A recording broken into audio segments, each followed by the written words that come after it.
Kilalanin si Kiko Estrada at ang kanyang mga romantikong nakaraan at kasalukuyan.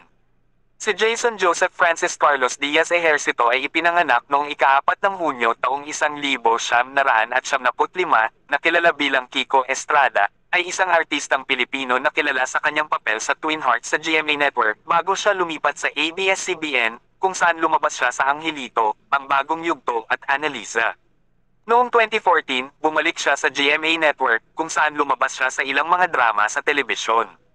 Si Kiko ay ipinanganak sa Maynila. Ang kanyang ina, si Cheska Diaz, ay isang dating artista, at ang kanyang ama, ay si Gary Estrada, ay isang aktor na nagsisilbi rin bilang board member ng Quezon Province. Siya ay apo na dalawang pinakasikat na kontrabida sa Philippine showbiz na sina Paquito Diaz at George Estregan. Ang kanyang mga magulang ay naghiwalay at bawat isa ay nag-asawang muli, si Gary ay kay Bernadette Allison at ang kanyang ina na si Cheska ay kay Carlos Morales. Si Kiko ay nag-aral sa mataas na paaralan sa Kolehiyo San Agustin, nag-aral rin siya sa Kolehiyo ng Saint Benilde, kung saan nag-enroll siya sa programang diplomatikong gawain at naglaro siya sa isang koponan ng basketball sa Kolehiyo ng Saint Benilde. Ang kanyang mga magulang ang pangunahing nag-udyok sa kanya na pumasok sa show business. Nagsimula siyang mag-artista sa Star Magic ng ABS-CBN noong 2010. Ang kanyang unang appearance noong 2011 sa Real Love, Twin Hearts na naging supporting role siya sa youth-oriented television series. But good looks aside, galing sa angkan ng mga sikat na personalidad, kilala rin siyang magaling na artista. Sikat din siya sa pagdating sa labas at pasok sa mga relasyong tila hindi tumatagal. Pansamantala, narito ang isang maikling rundown ng mga nakaraang relasyon ni Kiko sa kanyang mga celebrity girlfriend, kasama na ang mga napapabalitang naugnay kanya. Kim Rodriguez. Noong 2013, may mga espekulasyon na nagde-date sina Kiko at Kim Rodriguez. Ginagawa nila ang indie na Chasing Boulevards at nakahang sa pagitan ng paggawa ng pelikula. Ngunit pinabulaanan ni Kim ang mga chismis. Sinabi ni Kim sa isang panayam, "Nagkasama po kami ni Kiko sa Real Love Presents Twin Hearts noon. Doon kami nagkakilala at naging magkaibigan. Kung nakikita po nilang close kami ni Kiko, iyon ay dahil magkaibigan po kami."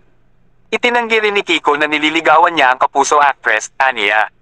Katulad ng sinabi ni Kim sa mga interview niya, "Friends lang kami." Gayunpaman, noong Mayo taong 2015, ibinunyag ni Kiko na halos isang taon na niyang nililigawan si Kim ngunit masyado itong abala sa trabaho para pumasok sa isang relasyon. Sinabi niya sa interview, "Ipapakita ko sa kanya na kaya kong maghintay, nandito lang ako, yun yung pagmamahal." Hindi kinumpirma ni Kiko at Kim ang kanilang relasyon, kahit na patuloy silang nakikita sa publiko na sweet sa isa't isa, pati na rin sa kanilang mga post sa social media ng panahong iyon. Barbie Forteza. Noong July 2016, ilang buwan matapos ang pag-uusap tungkol sa pagkakalink ni Kiko at Kim na magkasama, inamin ng aktor na nililigawan niya si Barbie Forteza, isa ring kapuso actress. Sinabi ni Kiko sa press con ng GMA Network, "Sinungaling mong puso, we're dating, we're getting to know each other, we hang out a lot. She's beautiful and she's a wonderful actress. Sobrang galing niyang umarte, award-winning." Kinumpirma rin ni Barbie na nagde-date sila ni Kiko sa nakalipas na 3 buwan. Ngunit sa sumunod na buwan, si Barbie mismo ang nag-anunsyo na tapos na ito. Devon Surin. Noong 2018, binuksan ni Kiko ang tungkol sa relasyon nila ng kapuso actress na si Devon Surin. Ayon sa kanya, opisyal na silang naging magkasintahan noong August 8, 2018. Gayunpaman, pagkatapos ng 3 taon, noong Marso ng 2021, lumitaw ang mga haka-haka na naghiwalay sila nang mag-unfollow ang dalawa sa isa't isa sa Instagram. Umangat ang chismis nang i-delete ni Kiko ang lahat ng kanyang mga post kasama si Devon at nagsulat ng isang misteryosong mensahe sa kanyang pahina. Noong Abril ng parehong taon, inamin ni Kiko na hiwalay na sila ni Devon. Samantala, itinanggi ng kapamilya actress at dating PBB housemate na si Heaven Paralejo na siya ang naging third party sa breakup ng dalawa. Magkasama sina Kiko at Heaven sa ABS-CBN teleserye na Bagong Umaga 2020. Heaven Paralejo. Noong Agosto ng 2021, ikinagalit ng maraming netizens ang pagbubunyag ng relasyon ni Kiko at Heaven sa kani-kanilang post sa Instagram. Karamihan sa kanila ay sinisi si Heaven sa paghihiwalay ni Kiko at Devon na umabot naman ng 3 taon ang kanilang naging relasyon. Ipinagtanggol ni Kiko si Heaven, ipinaliwanag niya sa kanyang interview ni OJ Diaz sa vlog ng huli na naging magkasintahan sila ni Heaven noong May 30, 2021, 3 buwan pagkatapos nilang maghiwalay ni Devon noong Valentine's Day noong taong iyon. Ngunit pagkatapos, isang buwan lamang pagkatapos, noong Setyembre, in-unfollow ni Kiko si Heaven sa Instagram, na nagdulot ng panibagong espekulasyon ng breakup. Kalaunan ay kinumpirma ito ni Heaven, na inilarawan ang kanilang relasyon bilang langit at impyerno. Janelle Lewis, ang mga naging relasyon ni Kiko ay hindi nabibigo na gulatin ng mga netizen. At naulit ito kamakailan lamang nang makita nila ang TikTok video ni Kiko na literal na tumutugtog ng matamis na musika kasama si Miss World Philippines 2021 Second Princess Janelle Lewis.